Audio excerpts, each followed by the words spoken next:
before we finish, now you're going to have a couple of words. Take the hat off, Charles. What was all that laughter from 2V? It's a fantastic afternoon, some great stories. I want to speak about another perspective, a little different perspective from the Mansfield High School. It goes back to 2V in 1962. Myself and an old mate over there, Peter Purcell. Where's Peter? He's there somewhere. A little bit ill of late, but anyway, our first year of high school was done correspondence at Merrigy. We didn't learn much.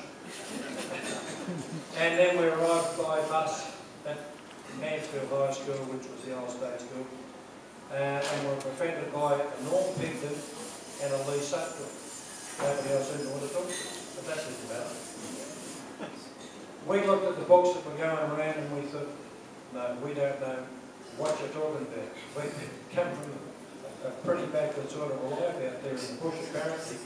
But anyway, we learned and we went around, and we were lucky enough to be the first form that went up and done a trial run in the new school. It so happens that I was the first person through the doors. I know that for a fact, that Plum Peachy picked me up and threw me through. And that is true. I think we're all in Form 2B because of our intellect and our academic achievements before us, but we weren't too bad at sport, were we not? And I've heard everybody speak, and it's been fantastic.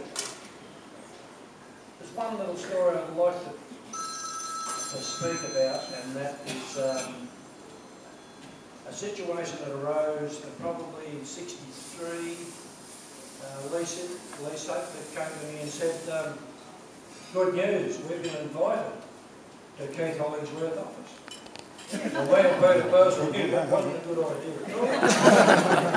But it was myself, Peter, Normie Pigden and Lee Sutcliffe. And then we waltzed. Normie and Lee had a grin on their face, me and Peter were looking at the ground, looking pretty good. And Keith said to Lee, he said, I don't know why you involve yourself with these people. Pigden, you should know better. You've got some ability. He looked at Purcell and he said, and Peter Purcell, he said, you've got one foot in the grave and your other foot on the banana skin. I must have had a grin on my face. He said, and Lovick, don't you laugh. He said, there's a dark cloud over your head and it's just starting to rain.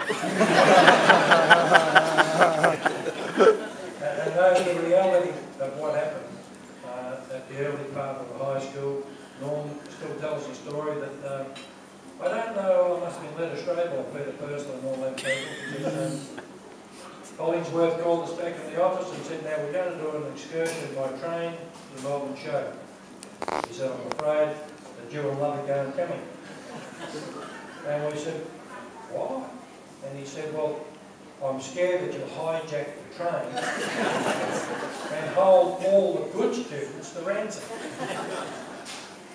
And so that was it. We walked out and Peter said, well, that's why we're in 2B. We are absolutely dumb. I said, how do you make that out? He said, we didn't think about the ransom thing. So that was as true as I can stand it. Absolutely true. For many years there was, behind the lockers in the main hall, was a big hole. It fitted Plum Peachy's head very well, and Dick Forrest was the bloke that jammed it through. But being the real smart blokes that we were, we shifted about 40 lockers one way, and I'm not sure if it was Dean or who it was that said, haven't these lockers been changed? And it might have been the brother here, Fred Forrest, that said, yes, we went through it, and it's actually more convenient to have the lockers there than down there, because we can do a flow through, there's less traffic. And he said, my God, that's good thinking. And I don't know how many years later before they found the hole in the there's a young lady sitting up the back, or she might be as young as she was, and she was the first person that emptied the school. She might resemble Jenny Bron, there wasn't a situation where there was what was that stuff called, Jenny? Ah, Rock deck, yes. So we were pretty happy with that. Peter Purcell was out there, great sportsman. Keith Hollingsworth, loved Peter for his sporting prowess. Didn't mind me for a bit of mine either, but didn't like Peter's extracurricular, what's that mean? Extracurricular activities. And Peter was pretty good then. And one of the things was that we weren't allowed to wear anything but grey socks or black socks to school. Well, to buck the trend, we used to wear white socks, which was fine. But Peter used to roll his pants up so they could see him. And of course, we'd all get kicked out again. Those are just some of the stories that I remember, and the mateship that we gained out of that.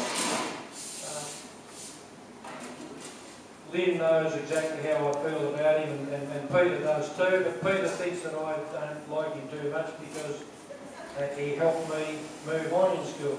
Lynn Barr used to always say, he said, you'll make it.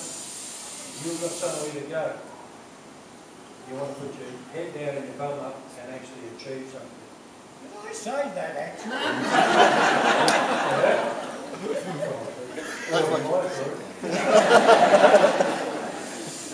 Peter Martin said, yep, I agree with that. He said, you want me to start it tomorrow. And they were both right. I'm still in Mansfield. I have a passion for Mansfield. I have a passion for that high school because I thought it was fantastic. But just to finish off, Keith Hollingsworth was a man's man, and that's what we all loved about him. Thank you.